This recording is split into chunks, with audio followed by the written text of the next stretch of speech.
नमस्कार, मैं हूँ डॉक्टर वाई राखी। कैसे हैं आप लोग? आप लोगों का स्वागत अभिनंदन करती हूँ।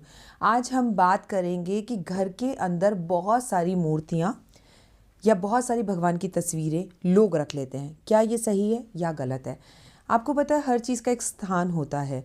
क्या आप अपने किचन के अंदर बैठकर स्नान कर सकते हैं? तो आपका जवाब होगा नहीं।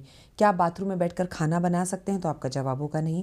उसी तरह से हमारे घर में एक स्टडी रूम होता है, किचन होती है, एक बाथरूम होता है, एक बालकनी होती है, एक बेडरूम होता है, एक डाइनिंग रूम होता है, या एक ऑफिस का लिए छोटा सा कमरा होता है, या यूँ कहिए कि गेस्ट रूम होता है।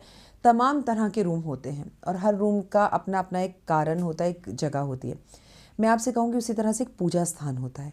आप अपने घर के पूजा स्थान के अंदर पूजा स्थान में सफाई ज़रूर रखिए। कोई भी भगवान एक से ज़्यादा नहीं होने चाहिए, भगवान की डबलिंग नहीं होनी चाहिए। लक्ष्मी गणेश अक्सर लोगों के घर डबल हो जाते हैं क्योंकि दीपावली के पे मिट्टी के आते हैं। इसके सिवा चांदी के होते हैं या मेटल के रख लेते हैं या तस्वीर रख लेते हैं। चलिए, मोर देन इनफ है। आप अपने घर में 2 लक्ष्मी गणेश रख सकते हैं, लेकिन मैं एडवाइस करूँगी कि वो भी 2 नहीं होने चाहिए, पहली बात। दूसरी बात ये कि भगवानों की इतनी बड़ी बड़ी तस्वीरें रख लेते हैं, उसके बाद छुट्टियों पर बाहर चले जाते हैं। कभी उठे पूजा करी, कभी नहीं करी। महिलाओं को 5 दिन जो है वो प्रॉब्लम होती है, तो महिलाएं पूजा नहीं करती।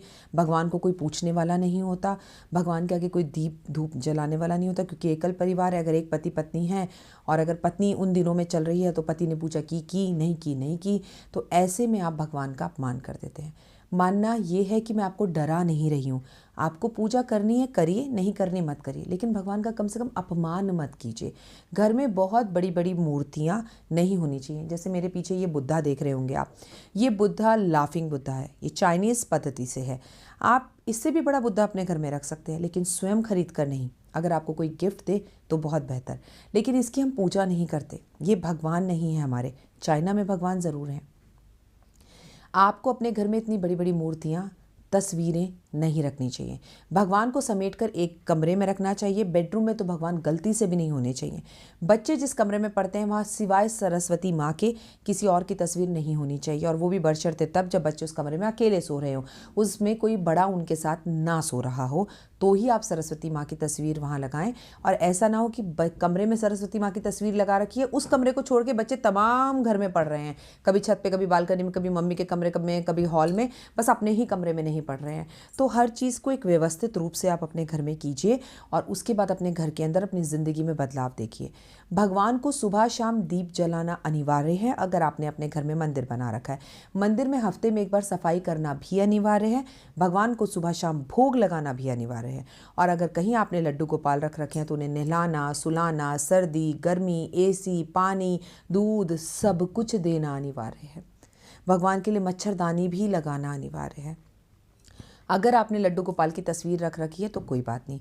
अपने इष्ट देवता के सामने विभिन्न तरह की अगरबत्तियां लगाना अनिवार्य है।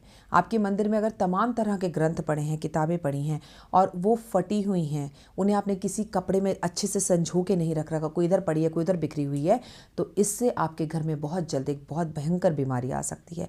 कोई भी शख्स ऐसे बीमार पड़ सकता है जिस बीमारी का कोई इलाज भी नहीं होगा, वो बीमारी लाइलाज होगी। किताबों को व्यवस्थित रूप से एक के ऊपर एक रखें, किताबों को कपड़े में रखें, समेट के बंद करके रखें, उन्हें समय समय पे खोल के धूप अगरबत्ती दिखाएं। साथ साथ आज आपको मैं वो बात बताऊंगी जो शायद कभी आपने अपनी माँ से सुनी हो। आपके घर में जो भी मंदिर होता है ना, जैसे आपने सुना होगा कि भगवान का बाहर निकलना बहुत ज़रूरी होता है मंदिर से। जैसे आपने सुना होगा पुरी के अंदर भगवान की रथ यात्रा निकलती है, वृंदावन में भी भगवान को मंदिर के कमरे से बाहर निकाल कर बिठाया जाता है। ऐसे ही आपके घर के भगवान का भी बाहर निकलना अनिवार्य होता है। हफ्ते में नहीं, साल में एक बार अपने जन्मदिन पर या किसी खास पूर्णमासी पर आप भगवान को बाहर निकाल कर छत पर बिठाइए, पलंग पर नहलाइए, धुलाइए, साफ कर धूप में बिठाइए और थोड़े सी प्रकाश में बिठाइए। या अगर आपके घर में सारी मूर्तियां हैं तो बारिश में भगवान को स्नान करवाइए। ज़िंदगी के अंदर इतना ज़बरदस्त बदलाव आएगा आपके कि आप सोच नहीं सकते। हाँ, बशर्ते तस्वीरें या मूर्तियां ऐसी ना हों जो ख़राब हों। भगवान को सूर्य स्नान करवाना ज़रूरी है। अपने भगवान को बाहर मंदिर से निकालना ज़रूरी है। मंदिर में पूरी तरह से सफाई ज़रूरी है। मंदिर में घंटी का बजना बेहद ज़्यादा ज़रूरी है। मंदिर के अंदर बहुत ज़्यादा बड़े बड़े दीपक, और जिन दीपकों को आप जला नहीं रहे उन दीपकों को रखना गलत है। दीप कुलदीप एक होता है, मंदिर में केवल एक दीप जलाएं। सबसे उत्तम है मंदिर के अंदर घी का दिया, घी का ना जला सके तो तिल्ली के तेल का दिया, और उसके बाद अंत में आता है सरसों के तेल का दिया।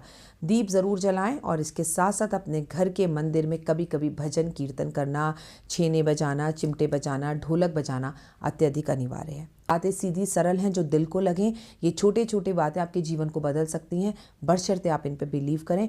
मैं तो आपसे इतना कहूँगी, भगवान हमारे मन के अंदर है, एक शक्ति है जो आपके दोस्तों के अंदर है, एक बात है जो आपके घर के लोगों के अंदर है। आप अपने घर में बैठी हुई माँ की मूर्ति के आगे तो घी का दिया जला रहे, लेकिन अपनी माँ को आप चश्मा तक बदल कर नहीं दे रहे, तो ये गलत है।